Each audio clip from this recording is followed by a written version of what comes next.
Shalom, shalom, bien-aimés dans le Seigneur.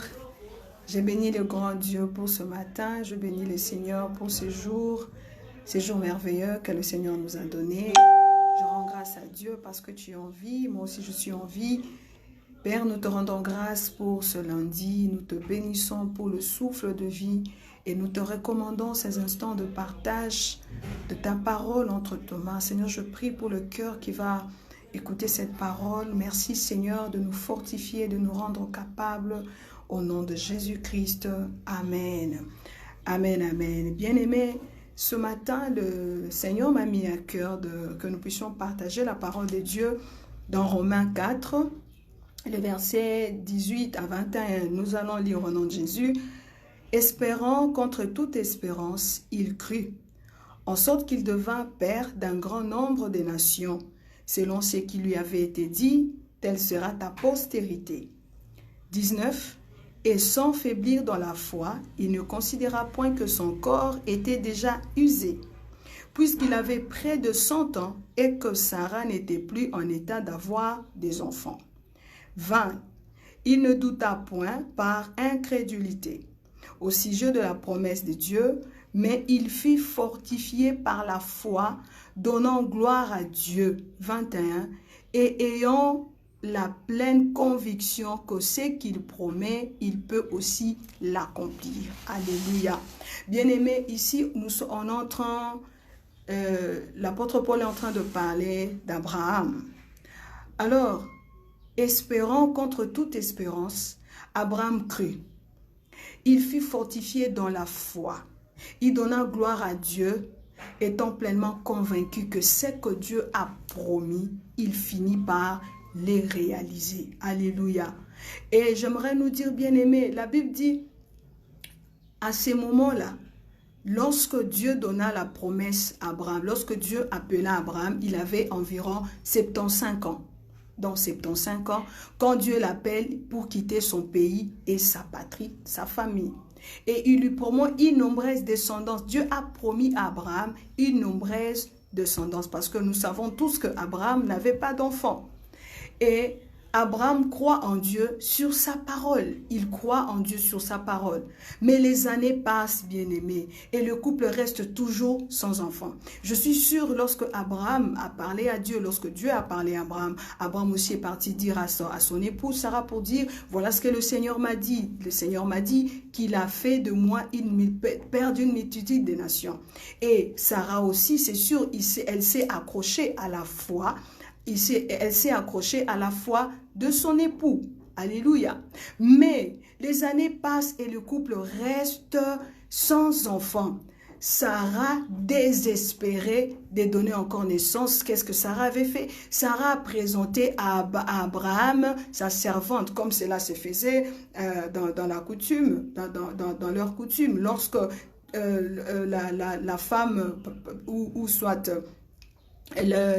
la femme légitime ne concevait pas, il fallait peut-être voir par rapport à, on regarde les servantes et on proposait, donc c'était à la coutume dans leur patrie comme ça. Et à Sarah, qu'est-ce qu'elle a fait? Elle a proposé à Abraham Agar, sa servante. C'est alors que Abraham va vers Agar et Agar tombe enceinte. C'est là où on a eu Ismaël.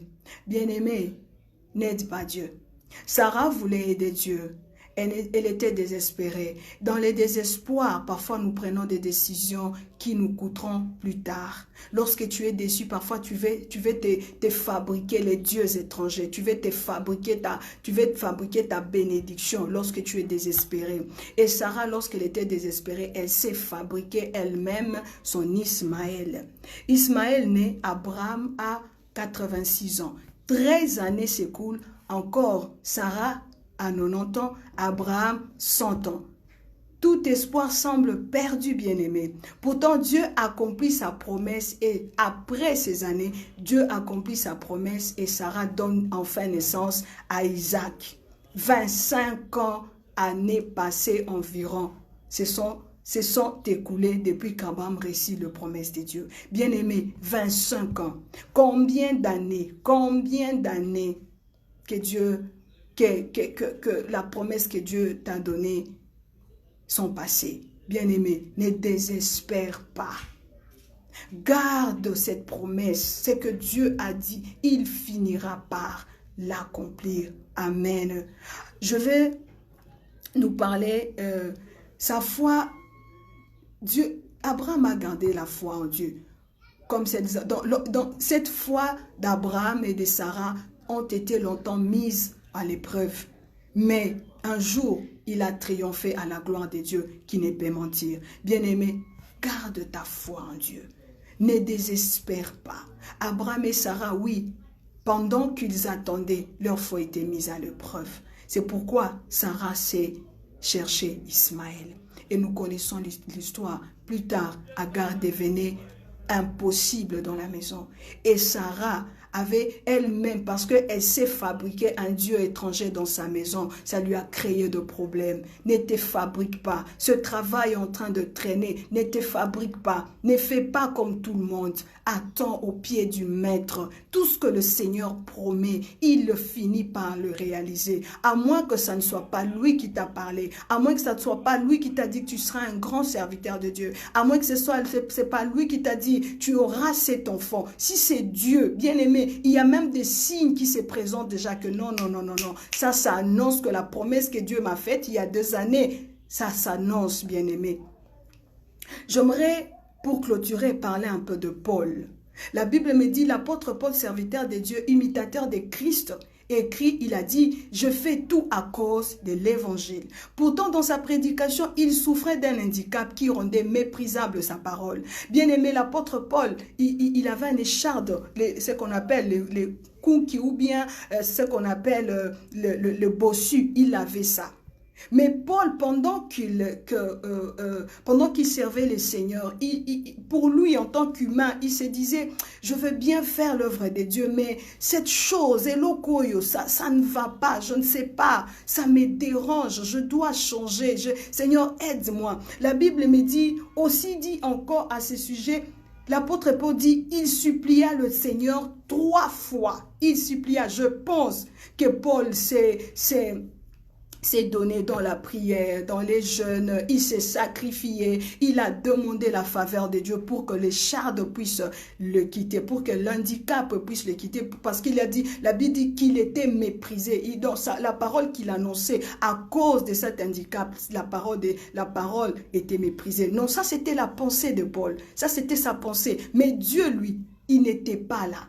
Il n'était pas dedans de la pensée de Paul. Alors, et le Seigneur, l'apôtre Paul dit, j'ai supplié 3 fois le Seigneur qu'elle me soit retirée. Et le Seigneur, la réponse du Seigneur, c'était, ma grâce te suffit, car ma puissance s'accomplit dans la faiblesse. Bien-aimé, la puissance de Dieu, la puissance de Christ s'accomplit dans la faiblesse. La puissance de Dieu en tant que toi, enfant de Dieu, le célibat qui a traîné, le chômage qui a traîné, le problème, la stérilité, cette pauvreté-là, bien-aimé, glorifie-toi en Dieu. La Bible dit, la puissance de Christ se trouve dans ta faiblesse. La puissance de Christ s'accomplit dans ton célibat là qui a traîné. La puissance de Christ s'accomplit dans la stérilité qui est en train de déranger ton couple, bien-aimé. Et 2 Corinthiens 12, 8 à 9 me dit, ici la réponse du Seigneur à son serviteur est négative, mais la grâce de Dieu lui est promise. Alléluia. J'aimerais te rassurer, la grâce de Dieu est promise à toi. La grâce de Dieu te suffit. La grâce de la grâce de Dieu nous suffit à tous par rapport à tout ce que nous sommes en train de traverser. L'apôtre Paul, l'apôtre devait supporter les mépris pour que l'apôtre Paul devait supporter les mépris pour que la puissance de Dieu brille d'autant plus dans son message. Alléluia. Et qu'il soit gardé de l'orgueil. Dieu savait peut-être, si j'ôte c'est que l'apôtre Paul est en train de demander, il sera orgueilleux, il va commencer à s'enorgueillir. Bien aimé, il y a des situations que Dieu permet dans nos vies pour que ça reste d'abord comme ça, pour que demain, tu ne sois pas tu t'enorgueillisses pas et que la présence de Dieu te quitte. Parce qu'il y a certaines personnes qui ont perdu de choses parce que l'orgueil a pris leur place et Dieu n'est plus avec eux. Et ce matin, la Bible me dit, vous avez besoin de la patience afin qu'ayant fait la volonté de Dieu, vous receviez ce qui est promis. Hébreux, nous allons lire pour clôturer. Hébreux 10 à partir du verset 35, la Bible dit, n'abandonnez donc pas votre assurance à laquelle est attachée une grande rémunération, car vous avez besoin de persévérance afin qu'après avoir accompli la volonté de Dieu, vous obteniez ce qui vous est promis. Oh, encore un peu de temps, celui qui doit venir viendra et il ne tardera pas. Et mon juste vivra par la foi, mais il se retire. S'il se retire, mon âme ne prend pas plaisir en lui. Bien-aimé, la volonté de Dieu est que nous recevions ce qu'il a promis pour nous. Attends la promesse de Dieu dans sa volonté. Attends la promesse de Dieu à genoux. N'abandonne pas ta foi. N'abandonne pas l'assurance de ton salut. N'abandonne pas ta foi, bien-aimé. Persévère, relève-toi encore. Prends du temps, cherche encore les seigneurs. L'apôtre Paul, la Bible dit, qui me séparera? L'apôtre Paul dit, qui me séparera de l'amour de Christ? Bien-aimé, si quelqu'un arrive à dire cela, parce qu'il a compris que sa vie dépend totalement de Christ. Bien-aimé, pour ta situation, dépend totalement de Christ. Pour ta maladie, dépend totalement de Jésus. Pour ton problème, confie-toi. N'abandonne pas ta foi, parce que c'est par rapport à cette foi que Dieu va te rémunérer.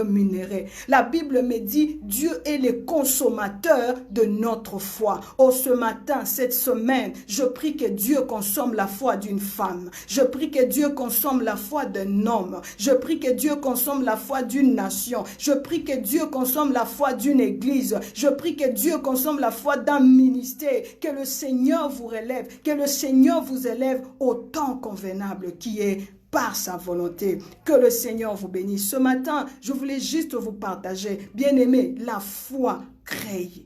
La foi est puissante. La foi est capable de tout accomplir. Bon début de semaine dans le Seigneur. Que le Seigneur Jésus-Christ vous redonne encore la force de ne pas abandonner votre assurance dans le Seigneur. Que le Seigneur vous bénisse.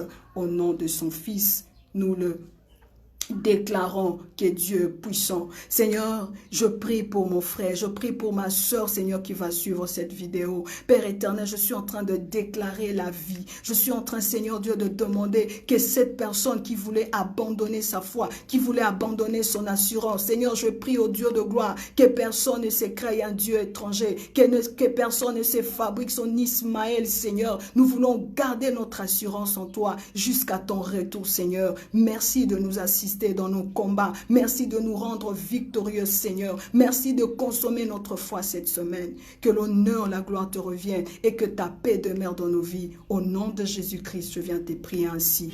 Amen. Soyez bénis.